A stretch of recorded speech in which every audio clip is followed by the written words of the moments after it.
All right, we're back for episode 20 of the Idiot Circle. I'm Mike. I'm Fred. I'm Rob. All right, so we're gonna introduce a couple people here in a second, but I want to remind everybody that if you want to get notified of videos that are posted at our YouTube channel, it's the Idiot Circle on YouTube. We have Idiot Circle page on Facebook. So subscribe to it. You can click the bell icon to get notifications when we post new videos, and give us some comments on the episode. So good or bad, good, bad, or ugly, we don't care. Mike, I can't believe we have to do that shit for 10 listeners. I know. We only got 10 freaking listeners. We have to do that for 10. I know, but we have to do this. We're trying to get to 11. So yeah. All right. Hey, now we're trying. Hey, now that we've conquered the Algonac market, we're trying to get into the Richmond market with exactly. So Fred, why don't you kick us off with the guests that we have that you so kindly brought to the table tonight, which is a very special night because these are two guys that I admire a lot and Mike knows very well. We have Paul, Shunk, and Kevin Ottenbacher from the group Paul and Oates. Hello. Most of you know them from down at the River Plaza down in St. Clair. You might see them at T's Roadhouse. You might see them at the Battle of the Bands in August, which they will completely dominate for 2 years in a row. And just want to welcome to the show. Welcome, guys. Thanks for having us. Yeah, glad to be here. Cool. So, Kevin, we Yes. had some big debates the last time we had a musician on, and we were talking about guitar players in the area, and by far everyone on the show named you the number one guitar player in the area. So, and we believe that wholeheartily. So we thought we'd just let you know that. You know what? I saw the whose dog is that? Paul's dog doesn't agree. Yeah, they just said. Actually, we had a lot of people on. not agree. Just Kevin, started the show. The dogs wanted to get in. Oh, Now they're you know what? outside now. I saw the last one you guys did with Chris, and I thought that was great. It actually made me want to come on here because it seemed like it was so much fun what you guys were doing. So awesome. I appreciate that. I'm gonna be good by the time I die. That's what I say. I'm gonna be a decent player by the time I go, Oh yeah. Well, yeah, okay. We like that you're so modest, Kevin. Come on. Yes. That's the one thing that we love about the guys. Everybody like you, your brother Keith, Paul, Chris, the bands that we listen to, very, very humble. Yeah, Chris seemed like what a cool dude, man. I had never really met that guy other than maybe at the battle last year, and he seems like he's got the right idea. His attitude is for sure. We loved him, man. I mean, he was world class. I talked to him about being the Southern rock band of the thumb, right?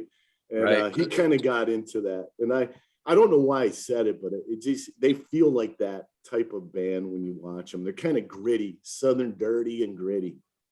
Yeah. So how would you describe Paul and Oates then? Well, the first time I saw Paul perform at the old, it wasn't the Marwood at the time, Fred Regatta. Yeah, at the Regatta, and he was just there by himself. And acoustically, I had heard about you, Paul, playing around the county, and I was just blown away at how good you were. And then we went to the Battle of the Bands, and I wouldn't say it when Meldrum was on the show, but the three of us were talking about how you guys blew everybody away. I mean, the Meldrum brothers were good, but guys, Kevin, you got to know this. Have you ever seen the movie Zoolander? Yeah. Okay. So Mugado has a crush on Hans, right? Every time Hans comes up, he's like, Hansel. That Hans is Hansel is so hot. He's so fresh right now. That's what Mike Ward says about you every time he sees you. It's like he's got this great big huge man crush. I keep looking at him like, dude, your man crush is supposed to be on me, not him. Yeah. But you know what? That's very nice. Those guys, I thought they played great that night. We kind of just watched from way across the field, but I thought they were fantastic, They were. And they played so many different songs that normally bands just don't play. They come up with some stuff that was really cool. But Mike and I looked at each other and said, there is a difference in the musical ability, and it was coming from your guitar for sure. Yes. Yeah, we really don't think of it as a competition, you know, for Oh, we us know. musicians. Right. No, we know that. It's like We know everybody, that. We know that. everybody brings something, and that's always been the thing about playing in a band. That's been the most important thing to me. It's like every band, you got different members bringing different things, and so that's what makes them all a little bit unique, because everyone's got a little bit different combination. So how did That is why I love music. The music is, I don't care if it's a lead singer, a guitar player, rhythm guitar lead, bass, drums. But the thing is when you go see a band and you get excited to see them, and you come in and see somebody like Paul and Oates play, the musicianship is so tight and so and so it's you can feel the love of how much you guys love music coming from the bass player, bass, from the drums, and from Kevin from your guitar. And I think it just mesmerizes people.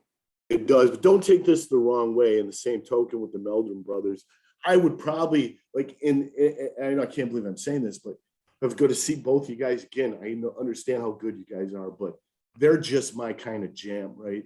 Like I'd be watching them and they're playing all the songs that I love. And I'm thinking, man, I want to go get high and party and get drunk with those motherfuckers tonight. That's like my, that when I'm watching them, that's what's going through my mind. Okay, so that was 5 minutes, Mike, before you went off the 5 rails. minutes before Oh, you broke your record, Rob. Nice. Hey, there you go, man. I mean, Do we take a drink now? Yeah. Cheers. Yeah, absolutely. So Paul, how did Paul and Oates come together? I mean, so he was describing the Meldrum brothers as like the Southern rock band. I think you guys are like the Blue Water area supergroup, honestly. How did that come about? Well, it's kind of funny because I knew Darren and the Elvis band were playing at the park or at the boardwalk. And that night I couldn't go see them because I was playing at Murphy's. And so I stopped down there just to say hi to those guys. And, I let them know I was playing down there. And when they got done, stop over or whatever. Then I didn't see anybody. And so I thought, that they're not coming. They had their gig and they went home. And then it was, I don't remember how down the road, it was Keith or Kevin contacted me, and, they were both had two things going on, and they were just looking for something to fill some extra dates. And come to find out, Kevin and Susan did come to Murphy's, but they didn't tell me. And they sat in the back booth, and I didn't know. And so like Mike Merrill had come in and was sitting in on harmonica, was playing harmonica, and Kevin told me about that later, and I was like, really? So that's how I got, So I guess I was kind of being auditioned at that point, because I don't know how much Kevin had seen me before. I'd seen Kevin play before. I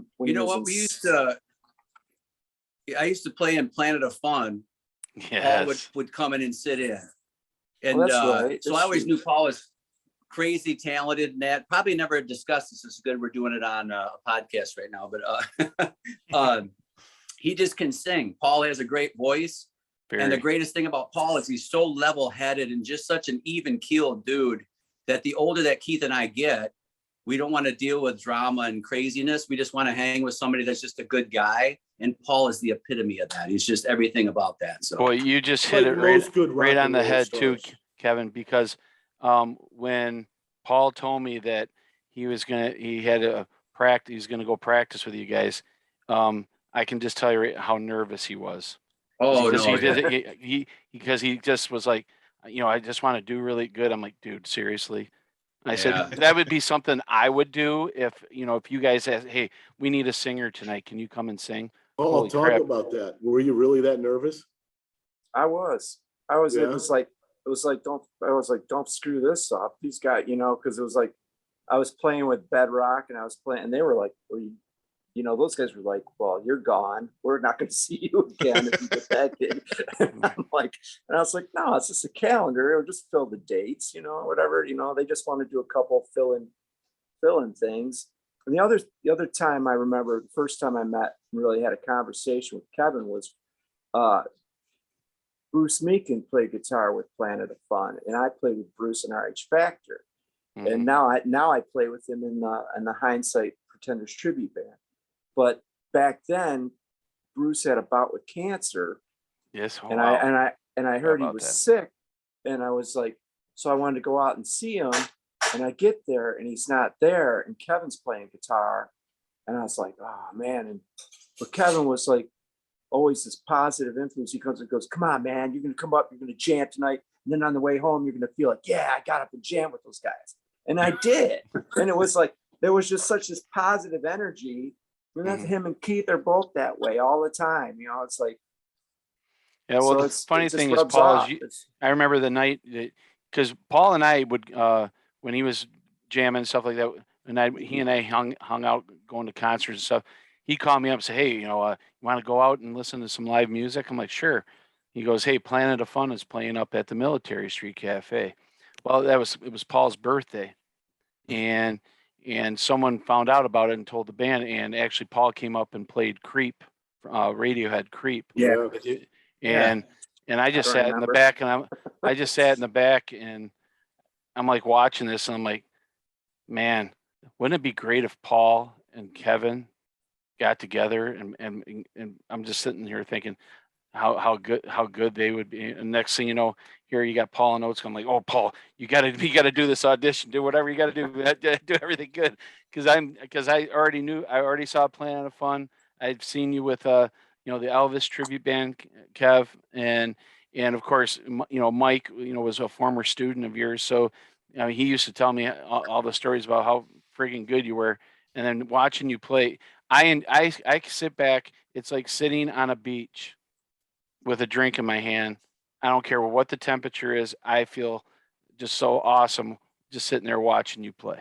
Okay, Kevin, take us back in that moment. So what we just heard, so you hear Paul play for the first time. Be honest. I mean, what was your first thoughts? And did you say, how would I bring this guy into my group? How's it going to look? How do I start a relationship? Yeah, because we knew him from way back, just in passing. He'd come in and sit in at Jamboozies with Planet of Fun and sing. And then time goes on, you just do other stuff. I was in Planet for a long time and doing other gigs and that. And then I think Keith actually said, we should get to sing with us as Paul.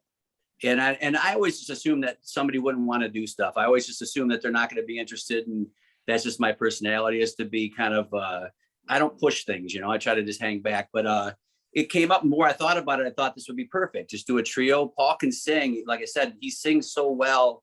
I think when we sing together, it definitely creates a certain sound. I don't know if I'm crazy or what, but the tonality of me, Keith and my voice together, because we're twins, we have a similar tone. And Paul, the way he sings, I love the way it sounds when we're together. So I knew within minutes of playing together that we'd be a good thing to have happen. So break this down for me, because I'm the only one here that doesn't really understand music like the rest of you do.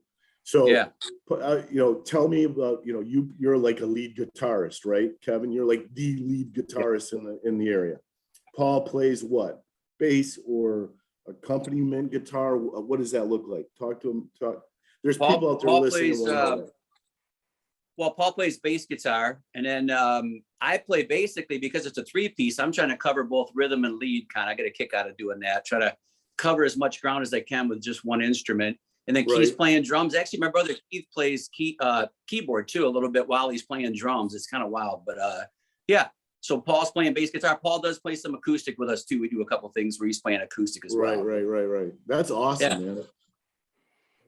And the cool thing also, like right from the get-go with playing with Keith and Kevin, was like I'd show up at rehearsal, and they'd already worked out some stuff. They had the backgrounds all figured out. So it's like I show up, and it's like if I'm playing to a backing track, because they've got it so down, So we'd run songs. Okay, how are we going to end this? Second time we figure out the ending, and we're on to the next thing. It's very. It happens very quickly with Paul. We get together. We literally just say what songs you want to do. Everybody does their homework. We come together, and it just works out. It's the way it's supposed to be with every band, but unfortunately, it's not that way with a lot of bands. Go back to you, Paul. Now you get in here, and you're going to play with these guys. The first time you watch this guy, he's got his axe up on stage and he's rocking it out, and you're like maybe a little intimidated, maybe thinking this guy's fucking really good, you know? What separates a guy like Kevin living in the Thumb all his life from, you know, going out to Hollywood or Tennessee and making it big? I mean, does that go through your mind when you're playing with this guy? Keith and Kevin could play with anybody. I'm serious. They're So that caliber of player. No, bullshit. The I am your biggest Paul, you supporter. I am your biggest supporter. You They could play with you've done anybody. everything. That They could. I could play with maybe 75%. They could play with anybody. I could play with most people, and a lot of times going and practicing with them is like getting a lesson. You know, it's you know, I pick stuff up all the time that I see Kevin doing. You know, or if I don't pick it up, I go, "What did you do there?" or whatever. You know, and just try to. you guys feed off of each other. Yeah, and I think Yeah. when you're like, I'm not the type. I can't really teach. I can show some people some stuff, but Kevin teaches and he's been teaching forever. And when you teach, you get there's a higher level of understanding. And my wife's in the other room going, she's a teacher. Yeah. I wonder who that was. I thought that was Yeah. Fred crying again. Yeah, tell her the Wonder Duck says hi. So you guys, I think, you know, obviously you guys have a ton of experience that helps too, right? You play in multiple bands. I mean, you guys, you know, Keith and Kevin make a living with the store and with playing. So, I mean, you guys take it very seriously too, right? So thousands of gigs, thousands of hours of practice. So, I mean, obviously you guys are at a level where it's easy to fit because you guys know what you're doing, right? You're in command of your instruments. So you know, I mean, it's just a matter of what do we want to learn, not, you know, it's not that difficult. It's you guys focus on something and you find something you want to play and it comes together. I'm imagining, because you guys, when you're playing, it looks effortless, honestly, to watch you guys play. Thank you. Yeah, And no, that's nice. Yeah, go ahead, Paul. And also, Keith and Kevin put out a CD this last year. And one of the biggest highlight we've had is going out and performing the material on that CD. We did a showcase at Younger's showroom in Romeo. And if there's one thing I want to do again, it's to do that again. Because that was, we had such a charge, and we had Vince play piano. Vince, I always say his last name wrong. Persichetti. And he's with the Rhodes Band, who Kevin plays with. Right. And then we had Steve from Our Lady Peace, who Kevin taught how to play growing up, you know, and so him and Nicholas came out and played with us, and it was just fantastic. And that was, go check out the KO CD, and hopefully we'll get another show coming at some point. Yeah, that's actually on YouTube. If you guys, people can check it out. It's just KO. I think it's KO at Youngers in Romeo or something. The whole show's on there. Yeah. Well, I'll post it in the description of this episode so people can get to it. So 4 people will see it. Yeah. For our 4 people. Yeah. It'll be watched 90 times. It'll be watched by me by like 89 times. Listen, we're nowhere near as big as you guys in this community. That's without saying. I mean, we only have about 4 listeners. You guys probably have about 5,000 to 8,000 people around the county that follow you all the time. I want to ask both of you guys this question, and it's going to be a little real. So, look at Mike. Mike gets nervous when I say something. But no, I mean, my ass is tightening up right now. Right. Well, no, I think about like guys with your type of talent, right? And the ability to do what you do. Not only do you have the talent, but you have the showmanship, you have the drive, because I know both you guys are out there almost every freaking night doing this. So it's not about money. It's just about the love of the music and what you do. Have you, either one, have really tried to go when maybe in your younger days, did you go out somewhere? Did you try to make it big in the industry, or did you just say, hey, listen, I'm comfortable being where I'm at and the road I've taken? And have you ever had any regrets if you didn't do that? Paul, go ahead. I'll let you handle that one first. Well, it was always something that I dreamed of happening. It's like when I was in high school and just trying to figure out how to do it. And then I got out of high school and I went to Campbell Street Station. And one of the first bands I saw was Bruce Meakin again, playing with Flash Cahan. And Flash Cahan was on MTV with their video One at a Time. And I'm putting it together in my head. You play Campbell Street Station, you get on MTV, in my brain, that's how it worked, And then, so it doesn't work like that. It takes a lot of lawyers, and it takes a lot of money, and it takes a lot of starvation. And but later I had the opportunity to go to Ford Motor Company about 6 years before I did. And I turned it down because my band RH Factor was putting out a CD. And looking back on it now, I was like, I'm glad I stuck it out, even though it never went anywhere. But it was, I don't think I could have, the thought of not trying to do it at least once.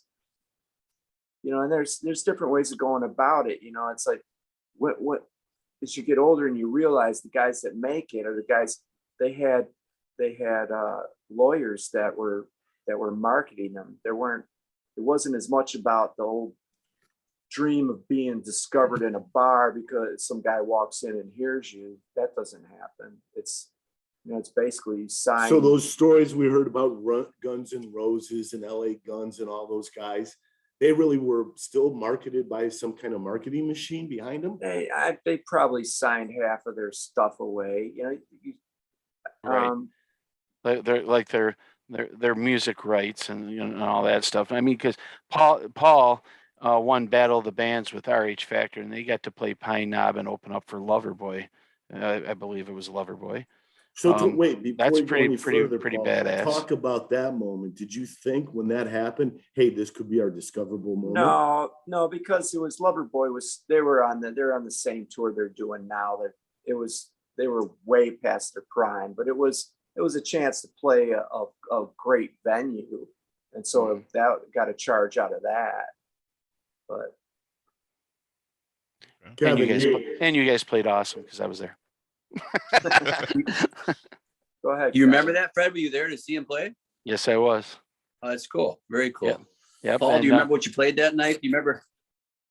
Yeah, Dale Volker was with him. He was actually being one of his roadies and putting it like somebody broke a bass drum, and he's running out there and putting the pieces out there. I'm like dying laughing. I'm like, hey, there's Dale. But it was a great show. I liked it. Fun. Yeah. What year was that, Paul? Do you know? It would have been about 96 or 97 because I went to Ford at 98. Yeah. Are you good at keeping track of time and that with the years? Or are you horrible like I am? No, in fact, I'm kind of impressed that I remember I was able to put that together so quickly. Right. Kevin, let's hear your answer to that. I want to hear the big axe man. I want to hear what you have to say about those questions. I mean, I'll tell you the honest to God truth, and you guys don't chime in or say anything. There's me. I've never once thought about being famous in my entire life. Never. It's never entered my mind. Right. It's just never something that I don't think I'm wired for it. I just don't think I would be able to be away from home and be like, on the road and just be that. The lifestyle looks very glamorous, and I just don't think it would be once you actually achieve that, So my thing's always just been about trying to get better at doing what I do. And that, I know that sounds corny or kind of like whatever the word is, but it's just, that's the truth. I'm just telling you the truth. Yeah. Yeah. Well, Kevin, I can tell you that there is a lot of people that have taken lessons from you. And they have amounted to being unbelievable players. And the thing is I think that's what you get off on more than anything, is watching one of your students who comes in who doesn't have any skills yet, but by the time they leave or they get older, next thing you know, it's just like this butterfly pops out, and all of a sudden the light bulb goes off, and next thing you know, they're just rocking it out. And as a teacher, like, Kim chimed in the background right there, that's probably one of those moments that if you could put that on a resume, Yeah. that would be definitely probably high on your list. I'll give you an example. Like tonight, just today, an hour before I came here, I gave this girl must be about like 12, 13 years old. She's a very shy girl, just in middle school, whatever. And I'm teaching her love song from Tesla. She's learning how to play leads and bend strings and stuff. And I'm thinking, this is my way of contributing to what's going on for their future, is to teach a young girl how to play love song or to start bending strings like the guys in Tesla. It might not be much, but it's all I can offer, you know? Oh, it's awesome. It's a lot. I mean, I would say it's a lot. I mean, people don't put enough stock into the arts and to music, and all of us on the call are passionate about music, and it draws people together. I mean, people go to see other people play live, and when you're hanging out with people, there's usually music in the background. So it's important. People don't give it enough credence as far as your upbringing and how we function in society. I think it's ultra important. I think it's probably the greatest thing. Greatest thing in the world, actually. Yeah. What's that, Paul?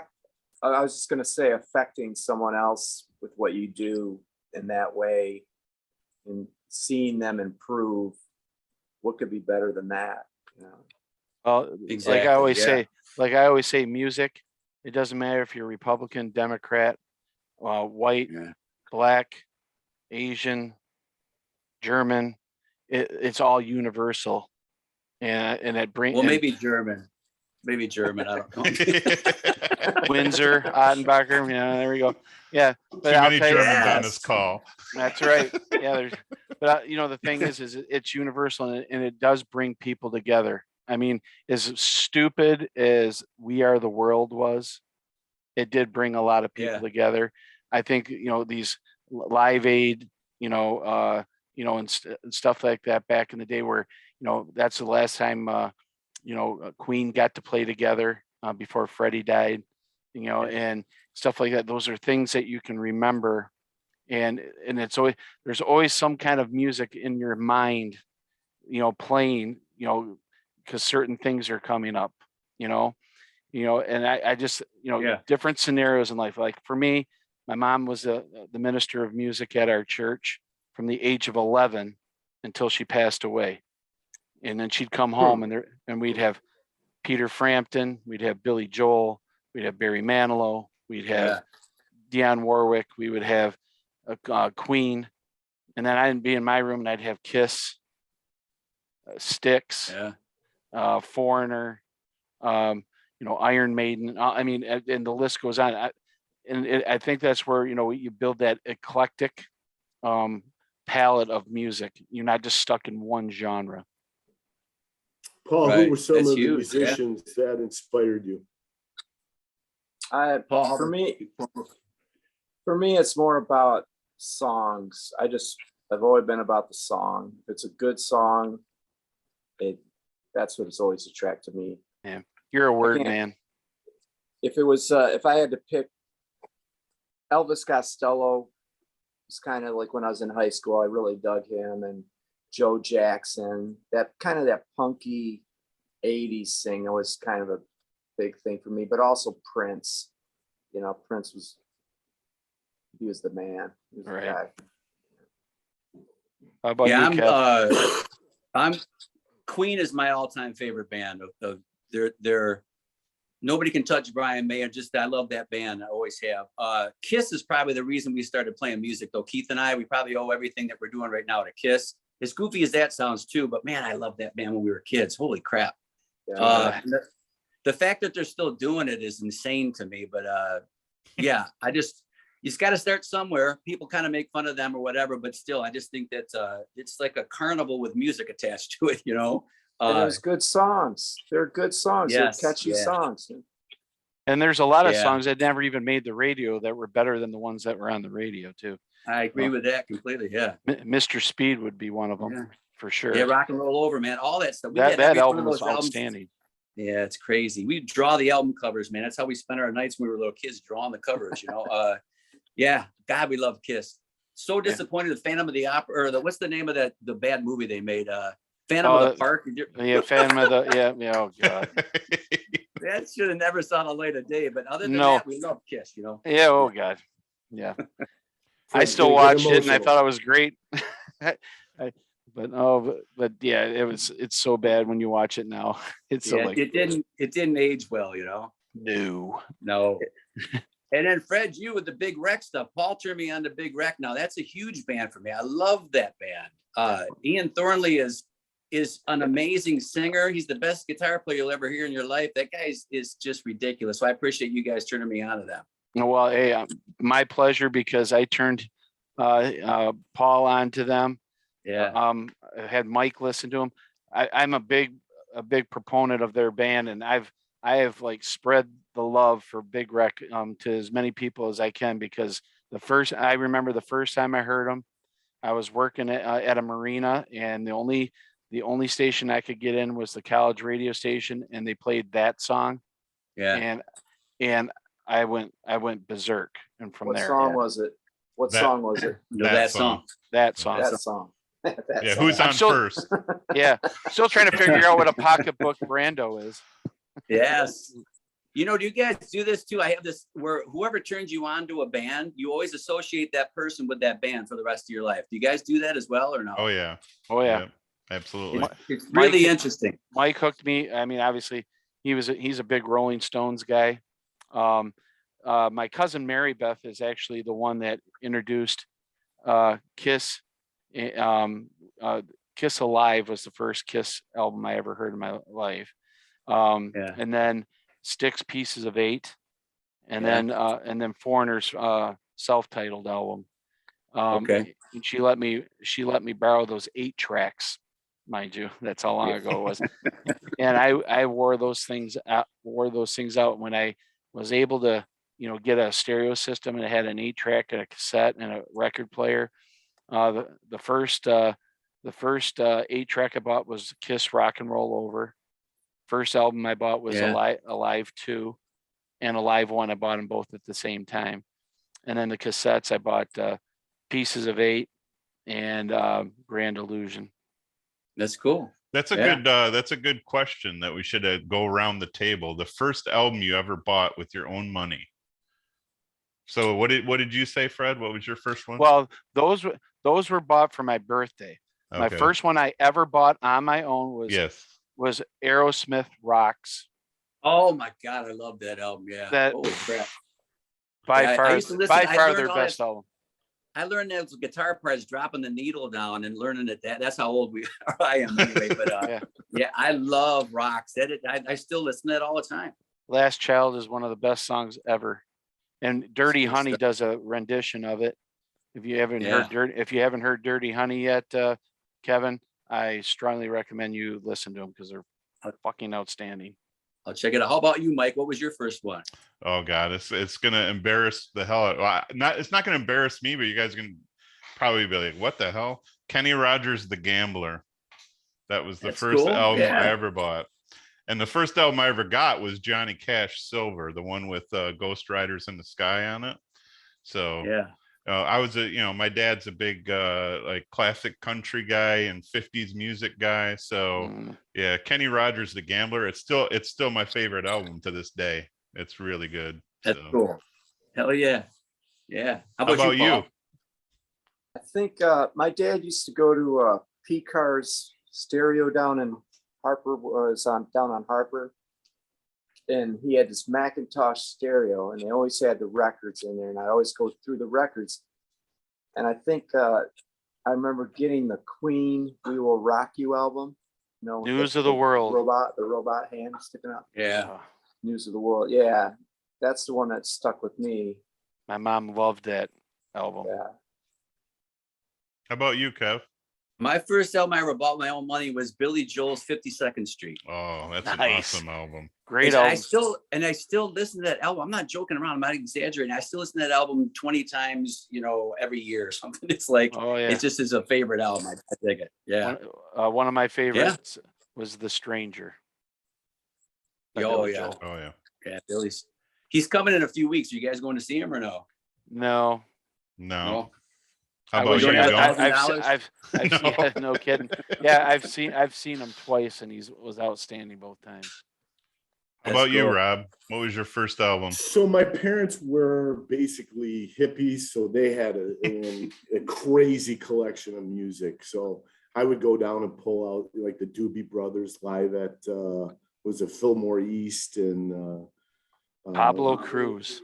Yeah, well, they had Pablo Cruz. Yeah, my mom loved Pablo Cruz. Yes, she did. Yeah, she did. And You listen to that with some incense burning. yeah, exactly. So I would just go down and just listen to their stuff randomly. And I never really got into music probably as much as all of you. But the first, I think it was thing I bought would then have been a cassette player. It would have been a cassette tape. And I think it was Deep Purple when I went to the Deep Purple. Perfect Strangers. Perfect Oh, Strangers. Yeah. nice. Yeah. That's not a bad choice there, Rob, for your first. Right. Yeah, that's good cool, stuff. man. So Paul and Kevin, you're both in multiple bands. You guys play as the three-piece Paul and Oates, and you have Paul and Oate. You do acoustic thing. Paul, give us a rundown of all the things that you're in as far as music And what obviously, you have done. Yeah, what you have done over the years, and just kind of give people a sense of what you're all about music wise. Well, the newest thing I got going right now is the Hindsight Fan, which is just a Pretenders tribute band, and we're not going to play very often, but it's kind of a show band just to go out and showcase for an hour and a half and play these rock songs that are they're kind of punky and they're just fun to do. And I always love the bass lines in those songs. So when Rob Scalisi, the drummer for Bedrock, called me up and asked me if I, wanted to do something like that, I was like, man, I got so much going on. And I thought, you know what? Maybe this would be a chance to play with Bruce Meakin again. I said, let me call Bruce. If he'll do it, I'll do it. And we'll, so that's how that got going. So that's a Hindsight. Then Paul and Oates. Paul, wait a minute. Would you play stuff like from Social D and Violent Femmes, stuff like that? No, that band is strictly Pretenders. You come and see that. Tattoo Love Boys. Yeah, we haven't learned that one yet, though. Oh, I can't wait for you to learn that one. That's a cool song. It's a badass song. And our next gig, for all you people that drive out to Flint, I'm sure your 4 followers are going to follow us out there. We'll be playing at the Market Tap Bistro. They travel well. In Flint. It's on top of the Farmers Market, July 14th. July 14th. Okay. But then, so before I was doing the Paul and Oates thing, it was just, I was just playing solo and playing with Bedrock, which is a top 40 band. And we play out maybe twice a month. And we played Hamlin Pubs and what was the other place? Rogers Roost. And I did that for probably 5-6 years. Before that, I was just doing solo stuff because when I left RH Factor to go to Ford, I couldn't play. I couldn't work anymore as a musician. I was stuck on afternoon shift.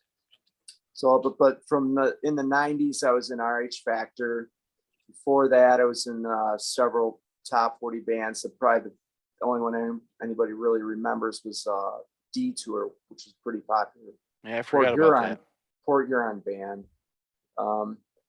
And just the whole thing about it was, and it's still to this day, I still can't believe people pay me to play my guitar. It's just like, it's a supplemental. I need to smack you.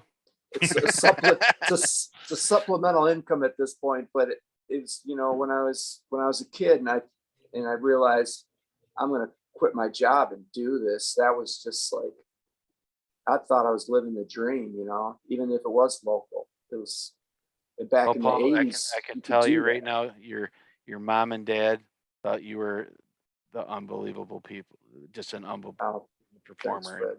Yep. Good. Fred's gonna start crying here in a minute. Yeah. And then- And We're good with that. your mom is the salt of the earth. Your dad was a great guy, and they to watch you play is worth the price of gold. So you're lucky to be able to do that. I wish my mom would have been able to see me, sing in a band. She and I sang karaoke together, or she saw me sing at a few weddings, but never like on stage in a band setting. How about you, Kev? What was the karaoke tune you guys would do together? I didn't even want to ask that, Kevin. You're gonna die laughing. It was just before she passed away.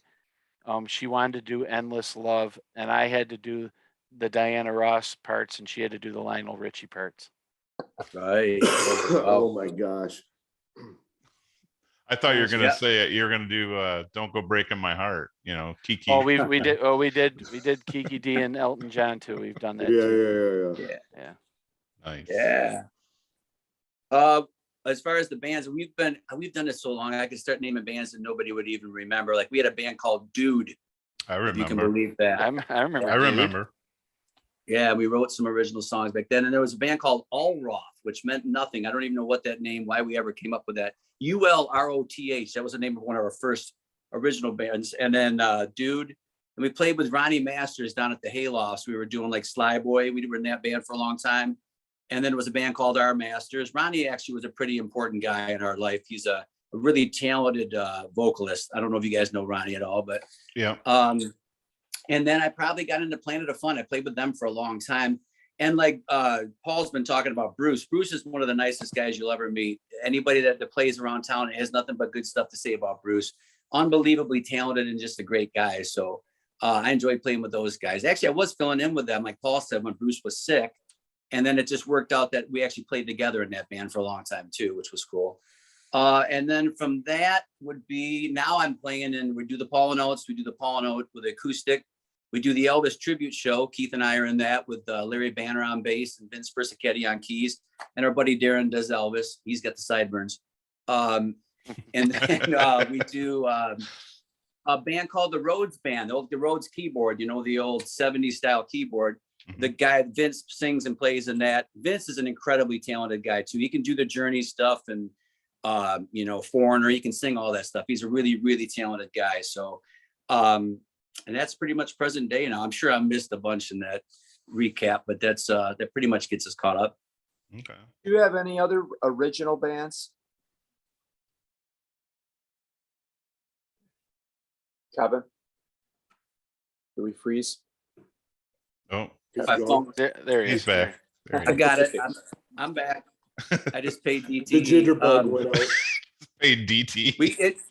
The original stuff, you know what? That's the stuff I'm the most proud of, actually, is the stuff that Keith and I have done. We've made like 4 albums, back early 90s, we made 3 albums, and then there was a 25-year gap when we had kids. We have kids that are 25 and 27. You don't have much time to do anything when you have kids. Right.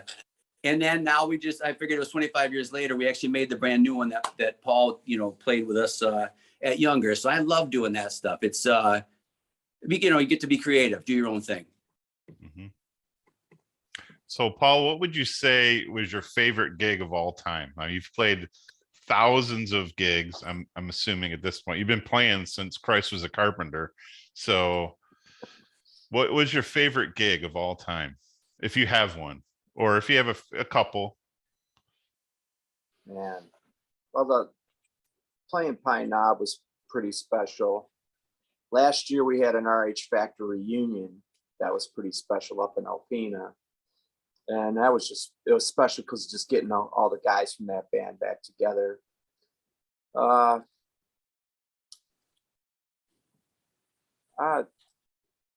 got to play Hart Plaza once, I didn't have a guitar cord that was long enough.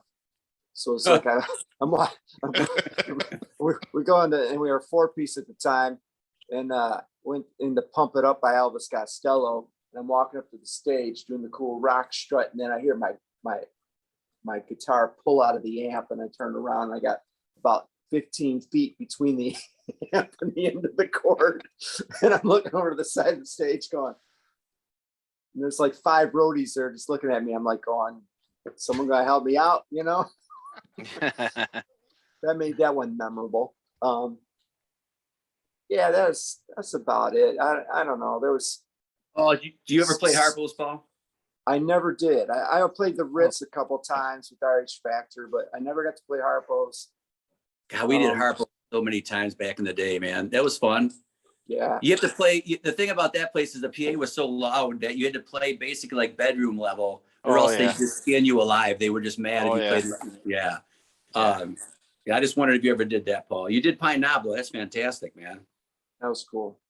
Yeah. I'm a happy playing any. We're going to play somebody's backyard this week, and I'm just as happy as I would be playing harpos. It's just, and I know you guys are over in Marine City there, but the Regatta is a place that everyone used to go, that's just a dump. And I actually really enjoyed playing that place. I thought it was fun, man. Yeah, I like it because everybody's like right there on top of you, and they can feel it, and the thing is it's unfortunate that it due to, I'm not going to mention what caused the closing because I'm sick of hearing that word. So needless to say, nobody has bought it yet, but I have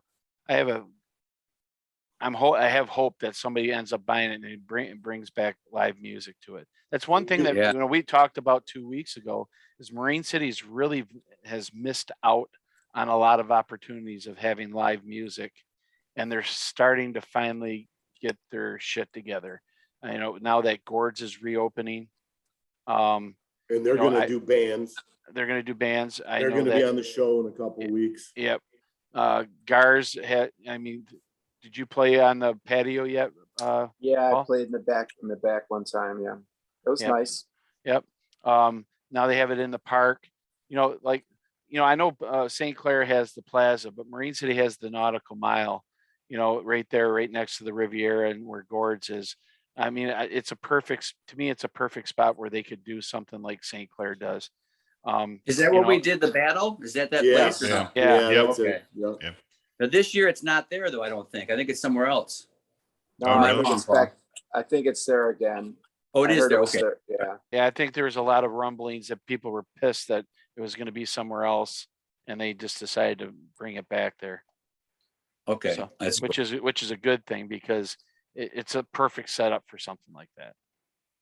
It seems like lately there's more live music in the area. It seemed, and I know take COVID out of the equation, but even before that, it seemed like there was very few places that you could go and see live music. But it seems like it's picking up. Are you guys experiencing that? Are you seeing that there's more places to play now? I'm having more. My schedule's been crazy this year. Yeah, I think everybody's been busy. I think there's St. Clair, that Jeff Bohm's got quite a cool thing there in the Plaza. There's a music pretty much every day of the week there. A lot of festivals. There does seem to be a lot of music going on, which is great. Awesome. Are you going to do anything out at the Armada Fair, Kev? I've never played the Armada Fair. We live our music store is like literally a couple miles away. We've never played the Armada Fair. No, I don't know. I'm not. Gobies play. They're Keys and the Gobies, and they play all the time. Right. The Gobies are probably one of the busier bands, just like us. They play a lot too. Yeah. Yeah, they're doing the Armada Fair for sure. Yeah. Well, I'll tell you that in my opinion, you guys are the hardest working band. Gobies are 2, and the Meldrum brothers are 3. You guys are always busy. You're always doing either something, as a duo, a group, or and the thing is you guys, and you have good connections with John, and obviously Keith being the drummer of that band plus your band, and then Chris, he's got a good thing going on, and and he made sure that he said this year he goes, I'm making sure that I can be up at Marine City both nights so I can see Los Gringos against. Yeah, I heard that. Yeah, that's cool. That's great. And of course, we're very fortunate, and of course, and we all thank you, you and Paul and all those guys. The live music in this area is very underrated, and Paul and I went and saw that documentary, Something in the Water, at McMorran. It was about the music scene in Port Huron from the 1940s all the way up to the 1970s, and they're supposed to do an additional piece leading up to the present. I would have a hard time, or would be remiss to think that Eddie Stevens, you, Paul, John, and all these guys would not be some sort of part of that if it comes to fruition. But if you've not seen that documentary, Paul can attest that it was really good. And it just goes to show you that not only do we have this beautiful water out here, but we have some musicians that are stellar and are hidden gems for us to enjoy. That's cool. Yeah.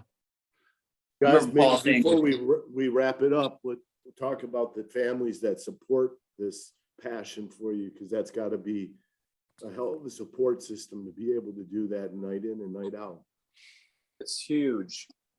Yeah. My wife allows me.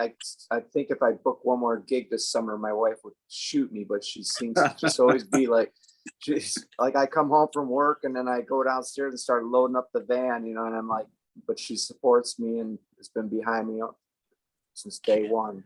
Kim is a great woman. You are very fortunate.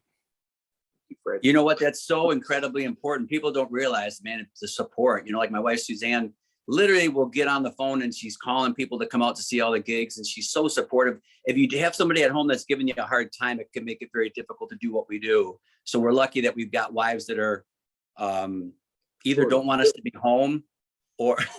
Yeah. I have a wife like that. Yeah. But it makes it a lot easier when they're on your side, and they're working with you for sure. Mike, if Tammy knew your extra activities were going out and making more money, she would be thrilled. Oh, I'm sure. Yeah. Yeah. Every wife would be thrilled with that. Our extra activities cost us money. That's what our thing is. That's our problem.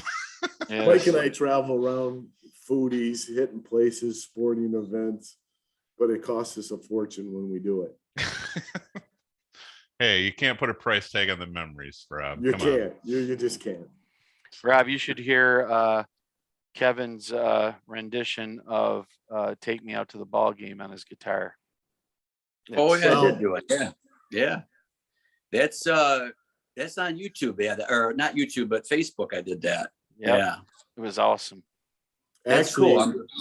I did this with 2 guests before and nobody would do it. But Paul, because I understand your voice is velvetly smooth, can you break something out for the ladies that are just going to make them go wild? I mean, you gotta give them something. You gotta give them a little something, Paul. Hey, sweet thing. Yes. It sounded like Little Sweet. Was that Little Sweet? Yeah. Sweet thing. Get yourself a Dr. Pepper, sweetheart. Oh my God. That's Let's see awesome. what- It's The the sweet comments from our one. four listeners are just gonna go crazy. I think that was a panty dropper, honestly. That's Paul. a That was panty a nice dropper. job. That's a panty dropper. Speaking of, have you guys ever played where women's undergarments are thrown at the stage? Paul, I'll answer Besides this one, no. Fred's. There's no. Yeah. Not Fred's. How about male Yeah. underwear? Oh, Is there God. any male underwear? They being didn't, thrown? they didn't play at the Blue Oyster Bar. Paul, where's the roughest place you've ever played? There you go. Good question. What's Well, the I- roughest? Yeah, Rusty Nail. yeah, yeah. I Yeah, never played that. Kevin. Yeah. Well, yeah, but we went and saw you with Planet of Fun playing down there, and yeah, that the finest men and women from the finest prisons were there for sure. Yeah, Elizabeth Lake is really close to that. Yeah, It lives up to its name, that's for sure. Oh, yeah. Rusty Nail. yeah. They did not a lot changed when that place, like over the years, they get a new can of Lysol every year, once a year, Just one can, obviously. Yeah. That's it. That's all it And they takes. still had stuff left the next year, Yeah, and you're like going, okay, so who's got money on Kevin getting SARS? Oh boy. Oh, You walk into the green room and it's actually the brown room. Yeah. That's right. That's right. Yikes. You walk out with That's all hepatitis C. Like you said, though, it's all memories, man. That's all we've got in the end. It's all stories that you can tell people, right? This whole thing. We ain't getting Right. rich. Yeah. I remember You're most rich in another way, Kevin. You're What's rich that? in another You're Oh my rich in God, another. I say that all the time. Yeah, it's true. Yeah. Did you say what your roughest bar was, Kevin? Man, I was thinking about it when I asked you. Usually I ask questions and I have an answer myself. I don't know if Harpo's is definitely rough, man. You know? Oh, yeah. Yeah. Bring Trying to your think own if there's any other switchblade. place. Yeah. Yeah. God, that place was but what a heritage there. That place has been around a long time, you know? Hell yeah. Yeah. Saw Yeah. one of the I can't saw nothing. one of the best concerts, craziest concert I ever went to was Black Label Society. Oh It my was- God. Yeah, that would be And actually Trullo, the bass player from Metallica, was actually playing with them on that tour. But they ran out of alcohol, beer, liquor, everything. They ran out. Then it must have got dangerous. Oh, yeah. I have the DVD of the show because it's actually because Black Label Society, one of my favorite bands. I have the DVD from that show, and you can see the craziness. It was nuts. Yeah, that's cool. Yeah. They're I never definitely had a lot a- of What's that, Paul? I never had any really rough bars that I played. I remember the Hayloft West would have a brawl every now and then, but that was about Yeah. it. Yeah, nothing too nutty. I think it helps that we don't drink. Keith and I have never been drinkers and stuff, so we kind of stayed out of any shenanigans that would go on, you know? Right. Yeah. Paul, I don't think you've ever had a problem with that stuff at all. So Nope. Did you play the No. double deuce? what is that? From Roadhouse. Roadhouse. The double deuce. Oh, The double oh. deuce. Put Yeah, the Jeff kid- Keighley. The double, The the double double deuce. douche. That's right. It's fun. It's funny because people talk about that movie all the time, and Kevin keyed in on the guitar player Jeff Healey in the band. Oh yeah. It's awesome. Right. It's like everybody talks about the movie in other ways, but Is that the one where he says nobody puts Jeff Healey in the corner? Is that the? pretty much. Nice. Pretty much. No, but that's another famous Patrick Swayze line. Yes. Yes. Yes. So, Kevin, I know we're getting close to Yep. the end here, but top 3 guitar players in that you admire the most. Brian May. I love Ty Tabor from King's X. I love that band, King's X. Man, the third guy would be tough. Ian's definitely creeping his way in there. Ian Thornley. Mhm. I love so many guys. I love Nuno Betancourt, the guy from Extreme. I think Oh, he's yeah. a great guitar player. Man, there's so many good guys. I don't know if I could give you a third guy right off my head. I'll think of one as you're asking Paul, maybe. Yeah. How about How about you, Paul? Paul? What about you? Bass players or guitar players? I've been following Tom Bukovac lately, homeschooling on YouTube. He's got a good YouTube page. Ian Thornley, I think is amazing. Eddie Van Just Halen, about, of yeah. course. Right. Yeah. I Yeah. It's would have hard. said that, but Stevie Ray. mainstream to say Eddie Van Halen, it's not cool enough. I don't know. Right. You gotta have somebody obscure that. Ooh. Yeah, you're right. Yeah. Yeah. I love Stevie Ray Vaughan though. Oh yeah. Do you? Paul, is he big for you? Stevie is? Yeah, I just like that style of music, you know. I like the fast boogie woogie stuff. I was Yeah, you- thinking about it. Like you had Hendrix and Stevie Ray got a lot of influence from Hendrix, obviously. It seems like John Mayer got a lot of influence from Stevie Ray. I mean, if you listen to like a lot of the early stuff, if you played them side by side, guitar and vocals, I don't think you could tell them apart. I mean, they sound a lot alike. It's pretty wild how that works. Yeah, John's a pretty talented dude too. Mayer is, you know. Right. Is that what you meant? Like he has shades of Stevie Ray and Hendrix too? Oh yeah, Is that what you mean? absolutely. Yeah. Absolutely. Yeah. But he's got his own thing too, but he's Right. you can see how each level, I think it started with Hendrix, influencing Stevie Ray, and then Stevie Ray influencing John Mayer, and they all pushed it a little farther. Imagine what Hendrix would be like today if he was still, if he had lived. It would be unbelievable. Right. I always say Stevie or Hendrix was so bizarre that even the way he dressed, everything about that guy, he could come out right now and he still would shock people. Think about it. How See, it's all ahead those of his bands time like he was. that all those bands that have music from back then, it's still relevant today. It's not like it's not, you can't even consider it a classic because if that came out today, it would be popular. Yeah. Very like Pete Townsend's another guy for me. I love the Who. And Eric Clapton. I mean, people kind of love Clapton or hate him, but you can't deny the guy's had an unbelievable career, you know? No. Well, Yeah. for me, I mean, obviously I'm a huge Ian fan, but Joe Bonamassa is a hell of a guitar player. Yngwie Malmsteen,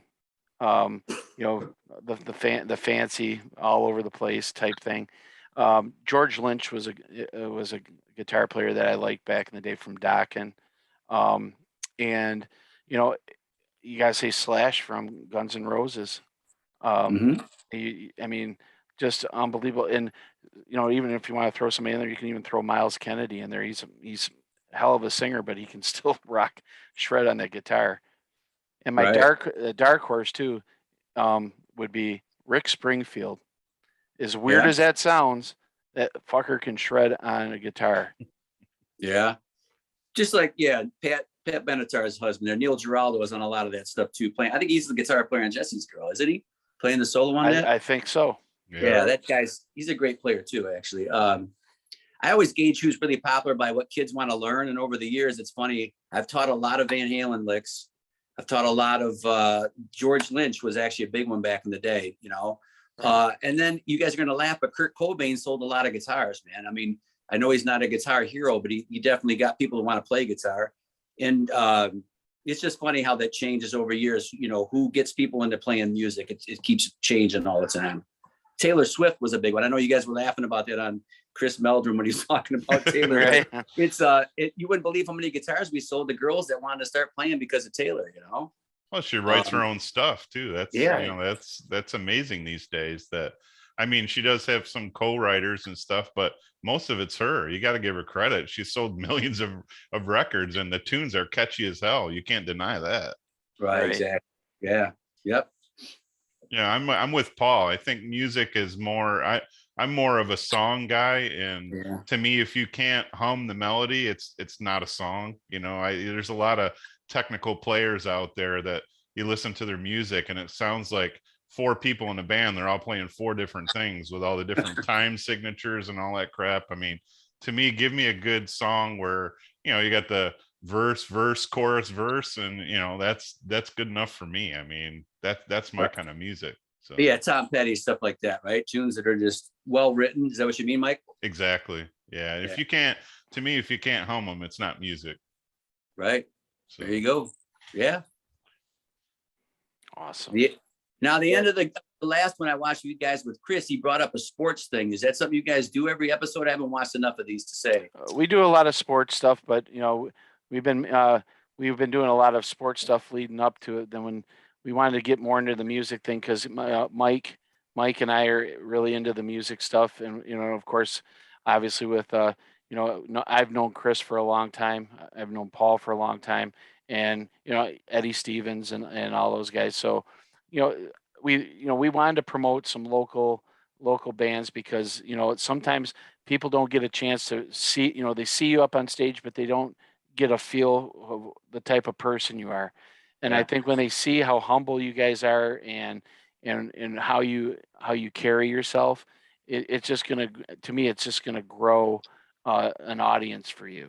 And I think that once we get this out on Facebook, we hope that you guys jump on and do a Facebook Live and say, hey, go and check it out, and have some of your followers check it out and listen to it, because I'm sure they would love to hear some of the things you had to absolutely. Say. Absolutely. Yeah. So now, real quick. Go ahead. Okay. I was just going to say, there's no topic that we haven't, anything that comes to our head, we kind of throw it out. I was telling Paul, like most of the time, we don't have a list of things that we're going to discuss. We just kind of throw them out there. And a lot of times we're talking over each other, things like that. But, it's all, for us, it's entertainment. So yeah, exactly. So Right. Have you ever had to go back and edit something out that somebody said? Not yet. we have not edited. Rob hasn't anything. gotten to that point yet. No. Yeah, no. You know, if in I've been He's right close. here. I've been This close. is bad. He's I've been- right I've been here. close. the YouTube algorithms will point out if there's stuff that needs to be taken out. Oh, really? Literally. So, oh yeah, they're pretty. It's pretty amazing the technology that they have. They can pinpoint anything. You know, one of the episodes we were teasing Fred and we started playing a little bit of Glory Days, the Bruce Springsteen song, and they flagged it. I mean, we only played it for a few seconds, Really? and oh yeah. What do you mean? You So- played the audio of it? Yeah, we just Yeah. played the And they- audio as an intro when we started recording, and yeah, they flag it. But you know, we're not making money at it, so it doesn't affect us. But you know, so. And I know That's nuts. I used to do a radio show here in Florida, and I could pick any bumper music as long as we didn't play more than 30 seconds. It's free game. So you could play I think any that's, music that's right. 30 for the seconds. for the FCC. So, but if you go over that, then you can definitely be. Yeah, they can still flag you. It depends on the artist, and really, Yeah. I say the artist, but it's really a bunch of people at the record labels that are, you know, trying to flag these things. But you know, so it's kind of interesting how it works. They have like song samples. Like if somebody wants to protect something, they submit song samples to YouTube and they match it up against that. And if something, you know, even if you're playing like a cover song, they'll know. I mean, Yeah. even if you're playing it, and let's say you're playing it a step down, so you're playing it even in a different key, they still pick Right. up on the melody. It's Right. wild. They Crazy, man. can't find you know, child sex traffickers, but we can, you know, point out when people are freaking Yeah. you know, playing somebody Yeah. else's music, you know, stupid. So And it's only advertisement for that song. So what are you hurting? what do they care? I mean, No, because if they think you're playing it, try to make money off of it, they want their cut. yeah. It was their Exactly. theme song. Yeah, Well, that's why intellectual Paul- property, Paul. back in the day, you know, when we played Little League, we were the A's, the Tigers, the Cardinals. All that. Teams had to go away from that because MLB wanted a cut from people using their name. Yeah, that was ridiculous. That's crazy. And It then is they crazy. get stupid. Hey, real quick, I know Mike and Fred, you guys are in Marine City. Is Rob, do you live in Marine City as well? I grew up in Marine City, but I live in Bradenton, Florida. Oh, wow. Okay. I see Yeah, the hat. down- He just yeah. moved. He just They're moved back going, down yeah. there. Yeah. I lived here for 20 years. I lived almost 20 years. I lived in California for about 17 years. And I lived back in Marine City for the last 3.5 years, all for work. And I Right. took a transfer because my son lives down here, and I came back down to Florida. Is it hotter here today or there? You know, it got up to about, Mike and I were talking about this. The humidity level is so high here. Sometimes it won't let us go over 100, which is, I don't know how to explain that. Yeah, They it's always just do it on the African news. hot. Yeah. Yeah. Well, he There- was telling us a couple weeks ago, Kevin, to give you an example. You know those things that you suction cup to hold your phone on the you know, the windshield. He Yeah. said his melted. Oh, Jesus. Yeah. So Jeez. gives you an Completely idea melted. of how hot it Not is. just like it melted and it fell off. It melted. melted. Yeah. Oh, wow. Well, my son left some toothpaste in a little bag Oh boy. in my back seat. Oh And no. thank God it was in the bag, but when I opened up the bag, I could have poured it out like milk, like Oh, just wow. liquid. Oh, geez. Yeah, that's nasty, man. Yeah. Yeah, Yeah. today was a Rob Thomas from Santana's. It's a hot one. Yes. Yes. Yeah, Nice. right. I hear you on that one. It's pretty humid here too, Rob. Oh. I mean, you're not. You Like know, I you said- don't corner the Mike. market on humidity. Okay, down there. okay, Mike. It'll only be like that for 10 months here, motherfucker. Well, it'll Yeah, be it's tomorrow. It'll be fine here. Yeah. It was just one day. Yeah. Tomorrow will be 42 and snowing or Right. something crazy like that. But hey guys, why don't you got a couple dates that are coming up that that you're gonna be playing locally? Well, since we're not playing tomorrow, Jude's just found that out. Weren't you playing found at out. like St. Peter's Cathedral or something tomorrow? Well, that's what or- I thought we were. I had it on my calendar, but I guess we're not. June 22nd, Marysville Park, 7 to 9 o'clock. That's a Wednesday night. Okay. That's June 22nd. So if you're watching this video in 8 days from now, it'll be too late. If they're watching it at all, Paul. I mean, you're Yeah. giving us a lot of credit here. You're talking about Lisa Wayburn, a lady named Ruth, and some other lady, and that's it. That's all we're Michelle. talking about. Mish. Hey, well, Michelle- they can yeah, come. Michelle, yeah, Maven. Yeah. June 22nd. Is that a solo gig, Well, Paul? that's Paul and Oates. Okay. Nice. June 22nd. Nice. Yeah, and then You're our doing a next- McMorran, Paul, Yeah, we've on got, Friday. We're doing that the 2 days. ooh, let me look. Paul, show the book that Yeah. you're working Oh, from. yeah. Just lift up. and Yeah, show just lift up the book. Yeah, there it is. There it Show is. you have to show the front cover too. You want to see me panic? Yeah. Steal this Yeah. from me. You'll see me freak out. No, actually, I have a picture, a photograph of each page in this book. Just in case. Wow. Yeah, and then Friday, Kevin and I are going to be Paul and Oate in front of the Port Huron. I believe we're in front of McMorran. I got to Yeah. double check, but we will This be in Port Friday? Huron. 2 days from now? Yeah. No, Okay. No, no. Next Friday. Next Next Friday. Friday. Oh, Okay, nice, gotcha. nice. Fred, we This should go to the Friday. one in Marysville, by the way. This Yeah, I Friday, think so. this Friday, Kevin and I are going to be we'll be in the marina playing for a private event. But if you're in the marina, you'll be able to hear us We're down in Elginak. in St. Clair. Okay, gotcha. Okay. And then what's the Battle of the Bands? What's that? It's in August, right? The 20th. August Doing that 19th and 20th, I believe. Yeah, Yeah. we're on the 20th. We might have to do a live stream from there, Fred. For There you the go. I think we Battle of the should. Bands. We set up on top of Gord's. Is Gord's open yet? They're supposed It to will be open then. June 23rd. But they're waiting for the liquor license to transfer. Drink water. Yeah, they can drink Yeah, we water. can drink. Sure. I'll have a scotch and water. Well, they hold let the us bring. scotch. They let you bring alcoholic drinks into the Battle of the Bands. Yeah. Bring a cooler and stuff. Bring your own drinks just like they do in St. Clair. So Yep. Yeah, the Plaza. We're going to be there a lot too, right, Paul? The Plaza. You know, I'm looking. I don't think we have that much. I think you're. I think doing you're it, like there 4 or 5 times. We were supposed to be there this Friday, and then they had a double booking with the band on the boardwalk, so they moved us to the marina. You know, the July 29th one's a cool one. It's us and the Gobies, the boat race weekend in St. Clair Yeah. there. Yeah, Yeah, Oh, that's yeah. what we rate in the Plaza. Yeah, it's Friday, Oh, wow. the 29th of July. nice. There's That'd be stuff fun. going on. Yeah.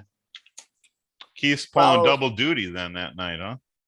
Keith will take his Yeah. shoes off and play for 5 hours, man. He's just Oh yeah. He's a machine, isn't he? Yeah. I think he's He he's a does, he's cyborg worth- or something. we'll be Yes, in yes, he the is.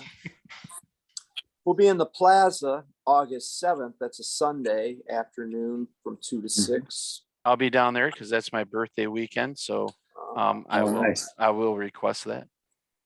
Those are cool gigs Sunday afternoon, I imagine, right? That's Oh, probably it's awesome. fun. Yeah. I love Yeah. going down and watch you guys play Sunday, sitting in my chair, and then you guys call me out. Oh, look, there's the mayor of Marine City. Oh, the voice of the Mariners. Oh, Right. Fred Windsor. Hey, thanks for coming, Fred. And I'm like, oh, shut up.